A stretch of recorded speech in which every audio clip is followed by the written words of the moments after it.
በጠለምት ከባድ ምት ያረፈበት የህወሓት ክፍለ ጦር በሽሬ በኩል ጦሩን ወደ ወልቃይት አንቀሳቀሰ። ከ4 ኪሎና መቀሌ ቄሱም ዝም መጻፉም ዝም በሆነበት በዚህ ሰዓት በጠለምት በከባድ መሳሪያ የታገዘ ውጊያ ሲቀጥል፣ በወልቃይት ደግሞ እጅግ ከፍተኛ የኃይል እንቅስቃሴ እየተስተዋለ ነው። በጠለምት የተከፈተው ጥቃት በሁለት ግንባር ቀጥሏል። የተከዜ ዘብ ወደ ተከዜ ወንዝ እንዲጠጋና ምሽግ እንዲገባ ተደርጓል። ወታደራዊ ትርምሱ በእንዲህ መልኩ ያየለ ሲሆን ወታደራዊ ግጭቱ ወደ ሙሉ ጦርነት ሊቀየር ይችላል በሚል ተፈርቷል። ከስፍራው የደረሰንን መረጃ በዝርዝር እናስደምጣቸዋለን። የመከላከያ ሰራዊቱ ከግንባር ነቅሎ ወጣ። ክስተቱ አስደንጋጭ ሆኗል። ሰራዊቱ ከራያ ግንባር ነቅሎ የወጣበት ምክንያት ያልታወቀ ሲሆን ውሳኔው ግን ድንገተኛ እንደሆነ ምንጮች ለአንድ አፍታ ሚዲያ ተናግረዋል። በጠለምትና በወልቃይት ወታደራዊ ግጭቱ ባየለበት በዚህን ወቅት መከላከያ ከራያ ግንባር መውጣቱ ትኩረት የሳበ ሲሆን የህወሓት ጦር በራያ ግንባር ቦታዎችን እንዲይዝ ሊያስችለው ይችላል ተብሏል። ይህ በእንዲህ እንዳለ ከአዲስ አበባ ወደ ትግራይ ከተሞች የሚደረገው በረራ መቆሙ የትኩሳቱን ልኬት የሚያሳይ ሆኗል። እንመለስበታለን። የጠቅላይ ሚኒስትሩ አማካሪ ጦሩ እንዲያመጽ ያመጽ ጥሪ ያቀረቡ፣ አሰላለፋቸውን አስተካክለው ፊታቸውን ወደ 4 ኪሎ የመለሱት ጌታቸው ረዳ ጦሩ ለህወሓት ጄኔራሎች አልታዘዝም ማለት አለበት ሲሉ የለኮሱትን እሳት ራሳቸው ይሙቁት በማለት ቀስቅሰዋል። ታደምጡታላችሁ። ብልጽግና ከአደጋ ስጋት ምላሽ ፈንድ በየወሩ ከተለያዩ የህዝብ አገልግሎቶች ተደራራቢ መዋጮዎችን ሊሰበስብ ነው። እያንዳንዱ ዜጋ ከባንክ፣ ከቴሌኮም፣ ከዲጂታል ባንኪንግ፣ ከፓስፖርት፣ ከንግድ ፍቃድ፣ ከዓመታዊ ትርፍ ክፍፍልና ሌሎች በርካታ አገልግሎቶች ከመጪው የካቲት ወር ጀምሮ ይቆረጥበታል ተብሏል። በጉዳዩ ላይ ዝርዝር ዘገባ ይዘናል። አክብሮታዊ ሰላምታችን በያላችሁበት የዓለም ዳርቻ የረሳችሁ የተወደዳችሁ የአንድ አፍታ ሚዲያ ቤተሰቦች ከአንድ አፍታ ለአሁኑ መደመጥ አለባቸው ያልናቸውን ዜናዎች ወደ እናንተ የምናደርስበት ሰዓት ላይ ተገኝተናል። አብራችሁን ትቆዩ ዘንድ ግብዣችን ነው።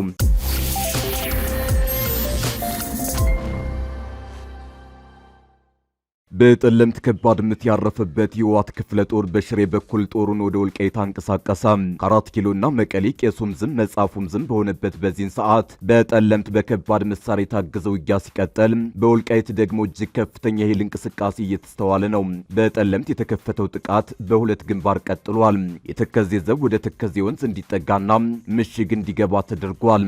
ወታደራዊ ትርምሱ በእንዲህ መልኩ ያየለ ሲሆን ወታደራዊ ግጭቱ ወደ ሙሉ ጦርነት ሊቀየር ይችላል በሚል ተፈርቷል። ህወሓት ወልቃይት ወይ ሞት ሲል፣ እነ ኮሎኔል ደመቀ ደግሞ ወልቃይት የህወሓት መቀበሪያ ይሆናል እያሉ ነው።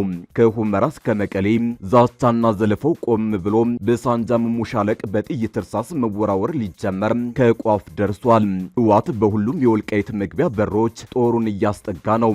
በአርሚና በክፍለ ጦር ደረጃ ሰራዊቱን ከማስጠጋቱ ባለፈ ረጅም፣ መካከለኛና አጭር ርቀት ተወንጫፊ መድፎችን፣ ታንኮችን እንዲሁም የቡድን መሳሪያዎችን ጭምር ማስጠጋቱን የዓይን እማኞች ለአንድ አፍታ ሚዲያ ተናግረዋል። ምንጮች እንደሚሉት በተለይም ከትናንት ምሽት አንስቶ ከአድዋ እስከ ሽሬ ከፍተኛ ቁጥር ያለውን ኃይሉን ወደ ወልቃይት አንቀሳቅሷል። በአንጻሩ እነ ኮሎኔል ደመቀ የሚመሩት የተከዜ ዘብ ምሽጉን ይዟል። በሌላ በኩልም በትናንትናው ዕለት በምዕራብና በምስራቅ ጠለምት በኩል የከፈተውን ጦርነት ዛሬም በክፍለ ጦሮች ደረጃ የተዋቀረ ኮር በማሰለፍ ጦርነቱን ለሁለተኛ ቀን መቀጠሉን ከቦታው ካገኘነው የዓይን እማኞች ማረጋገጥ ችለናል። ይህ ሰፊው የተከዜን ሸለቆ የሚሸፍነው የምዕራብና ምስራቅ ጠለምት ወረዳዎች ከወሰኑ ከተከዜ ወዲህ በሰሜን ጎንደር ስር የነበረና ያለ ምድር ነው። የመከላከያ ሰራዊቱ ከግንባር ነቅሎ ወጣ። ክስተቱ አስደንጋጭ ሆኗል። ሰራዊቱ ከራያ ግንባር ነቅሎ የወጣበት ምክንያት ያልታወቀ ሲሆን ውሳኔው ግን ድንገተኛ እንደሆነ ምንጮች ለአንድ አፍታ ሚዲያ ተናግረዋል። በጠለምትና ወልቃይት ወታደራዊ ግጭቱ ባየለበት በዚህን ወቅት መከላከያ ከራያ ግንባር መውጣቱ ትኩረት የሳበ ሲሆን የህወሓት ጦር በራያ ግንባር ቦታዎችን እንዲይዝ ሊያስችለው ይችላል ተብሏል። ይህ በእንዲህ እንዳለ ከአዲስ አበባ ወደ ትግራይ ከተሞች የሚደረገው በረራ መቆሙ የትኩሳቱን ልኬት የሚያሳይ ሆኗል። ውጥረቱ ወደ ለየለት ጦርነት ለማምራት መቃረቡን ተከትሎ የራያ ኮማንድ ፖስት አካባቢውን ለቆ ወጥቷል። የፌዴራል መንግስት በአወዛጋቢ የራያ አካባቢዎች አሰማራውን ኮማንድ ፖስት አካባቢውን ለቆ መውጣቱን ነዋሪዎች ለአንድ አፍታ ሚዲያ ተናግረዋል። እንዳላማጣና ኮረም ባሉ የራያ አካባቢዎች ተሰማርቶ የነበረው የመከላከያ ሰራዊትና ፌዴራል ፖሊስ ኮማንድ ፖስት ጥር 22 2018 ዓ.ም ሌሊት ለቆ ወጥቷል ተብሏል። ኮማንድ ፖስቱ ከራያ አካባቢዎች ለቆ የወጣው ከሌሊቱ 8 ሰዓት ገደማ መሆኑን ነዋሪዎች የገለጹ ሲሆን ዛሬ ጥር 21 ቀን 2018 ራያ ቆቦ መግባቱን ጠቁመዋል። ኮማንድ ፖስቱ በሌሊት ለቆ እንደወጣ የህወሓት ታጣቂዎች እንቅስቃሴያቸውን በከፍተኛ ደረጃ አጠናክረዋል ተብሏል። ኮማንድ ፖስቱና የህወሓት ታጣቂዎች ጎን ለጎን እየተንቀሳቀሱ የቆዩ ቢሆንም አሁን ላይ በተፈጠረው የጦርነት ስጋት የፌዴራል ኃይሎች አካባቢውን ለቀው ወጥተዋል። በመከላከያ ሰራዊትና ፌዴራል ፖሊስ የተደራጀው ኮማንድ ፖስት ለቆ መውጣቱን ተከትሎ የህወሓት ታጣቂዎች በማህበረሰቡ ላይ ወከባ እየፈጠሩ ነው ተብሏል። ኮማንድ ፖስቱ በድንገት በመውጣቱ የማንነትና ወሰን ጥያቄ በማቀንቀን የሚታወቁ የማህበረሰብ መሪዎች ጭምር መታሰራቸው ተገልጿል። ቀድሞውንም በህወሓት ወከባ ወደ ራያ ቆቦ ተፈናቅለው የሚኖሩ የማህበረሰብ መሪዎች የነበሩ ቢሆንም ኮማንድ ፖስቱ እንደወጣ በርካታ ሰዎች እየታሰሩ ነው ተብሏል። የህወሓት ታጣቂዎች እስርና ወከባ መጠናከሩን ተከትሎ ስጋት ያለባቸው ሰዎች ባገኙት አጋጣሚ ወደ ራያ ቆቦ እየወጡ መሆኑን ምንጮች ጠቁመዋል። ኮማንድ ፖስቱ ከራያ አካባቢዎች የወጣው በጠለምት በኩል የተቀሰቀሰው ግጭት ተባብሶ መቀጠሉን ተከትሎ ነው። ከ3 ቀን በፊት የተቀሰቀሰው የጠለምት ግጭት ዛሬም መቀጠሉ የታወቀ ሲሆን ውጥረቱ በሌሎች ትግራይ፣ አማራና አፋር አዋሳኝ አካባቢዎችም ተባብሷል። የግጭቱ አውድ እየሰፋ መቀጠሉን ተከትሎ በተፈጠረው ውጥረት ወደ ትግራይ የሚደረጉ በረራዎች ተሰርዘዋል። በዛሬው ዕለት ወደ ትግራይ በረራ የነበራቸው ሰዎች ጉዟቸው መሰረዙን ከኢትዮጵያ አየር መንገድ መልእክት እንደደረሳቸው ሰምተናል። ለዛሬ ተይዘው በነበሩ በረራዎች ወደ አዲስ አበባ ለመጓዝ ትኬት ቆርጠው የነበሩ መንገደኞች የሐሙስ ጥር 21 ቀን 2018 ዓ.ም መሰረዛቸውን የሚያስታውቅ አጭር የጽሑፍ መልእክት እንደደረሳቸው ተናግረዋል። በመልእክቱ ላይ ከእቅድ ውጭ በሆነ ምክንያት በረራው መሰረዙንና መንገደኞች የኢትዮጵያ አየር መንገድን ወይም የጉዞ ወኪላቸውን እንዲያገኙ መክሯል። ነገር ግን የኢትዮጵያ አየር መንገድ የበረራዎቹን መቋረጥ በተመለከተ እስካሁን የሰጠው ይፋዊ ምክንያትም ሆነ መግለጫ የለም። ስለ በረራዎች መሰረዝ የተጠየቁት የክልሉ ትራንስፖርት ኃላፊ አቶ ታደለ መንግስቱ በረራዎች መቋረጣቸውን አረጋግጠው ነገር ግን ዝርዝር መረጃ እንደሌላቸው ለቢቢሲ ተናግረዋል። የጠቅላይ ሚኒስትሩ አማካሪ ጦሩ እንዲያመጽ ያመጽ ጥሪ ያቀረቡ አሰላለፋቸውን አስተካክለው ፊታቸውን ወደ 4 ኪሎ የመለሱት ጌታቸው ረዳም ጦሩን ለህወሓት ጄኔራሎች አልታዘዝም ማለት አለበት ሲሉ የለኮሱትን እሳት ራሳቸው ይሙቁት በማለት ቀስቅሰዋል።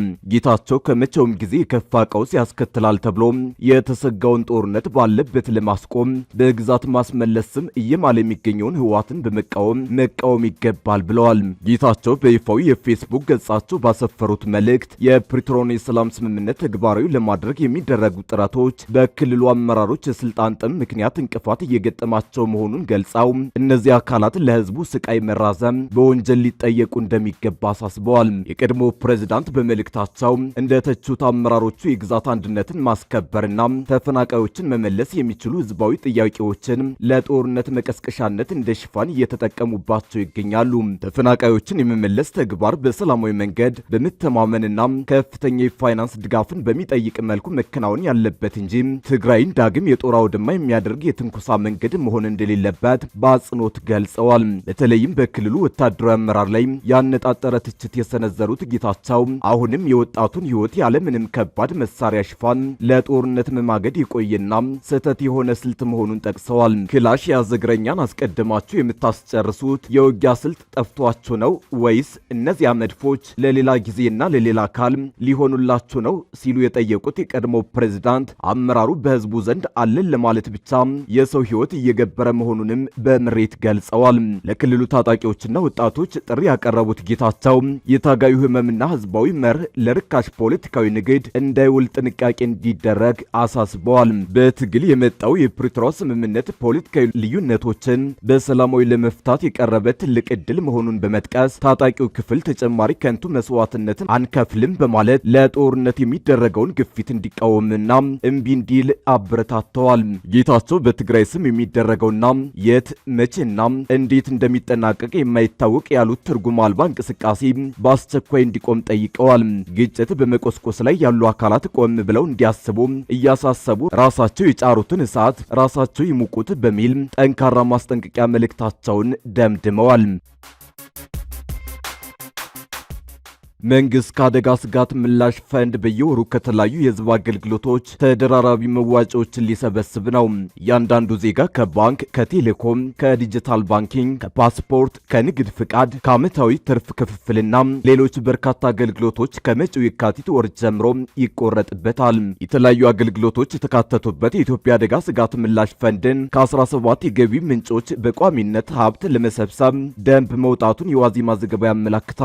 ለአደጋ ስጋት ምላሽ ፈንድ ገቢ ከሚሰበስብባቸው የተለያዩ ምንጮች መካከል የባንክና ቴሌኮም አገልግሎቶች ተካተውበታል። የአደጋ ስጋት ምላሽ ፈንድ የገቢ አሰባሰብ ምንጭና ምጣኔ የተወሰነ ሲሆን ከመጪው የካቲት ወር ጀምሮ ተግባራዊ እንደሚደረግ ይጠበቃል። ለአደጋ ምላሽ የሚሰበሰበው ገቢ በ17 ምንጮች ላይ የተመሰረተ ሲሆን 15ቱ ምንጮች በአገልግሎት ሰጪዎች አማካኝነት ከህዝብ የሚሰበሰቡ ናቸው። የአደጋ ስጋት ምላሽ ፈንድ የሚሰበሰብበት አግባብ በተደነገገበት ደንብ ላይ የገቢ ምንጭ ተብለው በግልጽ የተቀመጡት አብዛኞቹ በአገልግሎት ላይ የተመሰረቱ ናቸው። የገቢ ምንጩ የባንክና ፋይናንስ፣ የቴሌኮሙኒኬሽን፣ የፓስፖርትና ቪዛ፣ የንግድ ፍቃድ አገልግሎቶችን ያካተተ ነው። የአገልግሎት አሰባሰቡ በየወሩ በሩብ ዓመቱና በዓመት 2 ጊዜና በአንድ ዓመት የሚሰበሰብ መሆኑን ዘገባው ያመላክታል። በየወሩ ገቢ የሚሰበስብባቸው የቴሌኮሙኒኬሽን አገልግሎት የሚሰጡ ድርጅቶች ለድምፅና ዳታ አየር ሰዓት ዋጋ 5% ባንኮች፣ አነስተኛና ጥቃቅን የፋይናንስ ተቋማት ከሚሰጡት የብድር መጠን 1%፣ የዲጂታል ባንኪንግ አገልግሎት ተጠቃሚዎች ከሚከፍሉት የአገልግሎት ክፍያ 5%፣ ከሀገር ውስጥ የአየር በረራ ትኬት በአንድ በረራ ትኬት 100 ብር፣ ከፓስፖርትና ቪዛ አገልግሎቶች አገልግሎት ክፍያ በእያንዳንዱ 200 ብር እንዲሁም ከሰነዶች ምዝገባና ማረጋገጫ አገልግሎት 5%፣ በማንኛውም ንግድ ፍቃድ ማውጣትና ማደስ አገልግሎት 200 ብር፣ ነዳጅ አቅራቢ ድርጅቶች በሚያቀርቡት ሽያጭ ላይ በ1 ሊትር 1 ብር፣ ከኬሚካል አምራች ድርጅቶችና አስመጪዎች ሽያጭ ላይ 100 ብር፣ ከሀገር ውስጥ ትንባሆና አልኮል ምርቶች ሽያጭ ላይ 5%፣ ከባህር ትራንስፖርትና የሎጂስቲክስ አገልግሎት ከሚሰጠው አገልግሎት 5%ና ከሎተሪ ትኬት ሽያጭና የዕድል አሸናፊዎች 100 ብር በየወሩ ይሰበሰባል። በሩብ ዓመት የሚሰበሰቡ አገልግሎቶች መካከል ከፌዴራል መንግስት የበጀት አስተዋጽኦ 0.25%፣ አዲስ አበባና ድሬዳዋ ከተማ አስተዳደሮች በጀት አስተዋጽኦ 0.25 ነው። ከ17 የአደጋ ስጋት ምላሽ ፈንድ ምንጮች በሚሰጧቸው አገልግሎቶች አማካኝነት ገቢ የመሰብሰብ ኃላፊነት የተሰጣቸው ተቋማት በደንቡ በተደነገገው ጊዜ ገደብ ውስጥ የሰበሰቡትን ገንዘብ የማስገባት ግዴታ ተጥሎባቸዋል።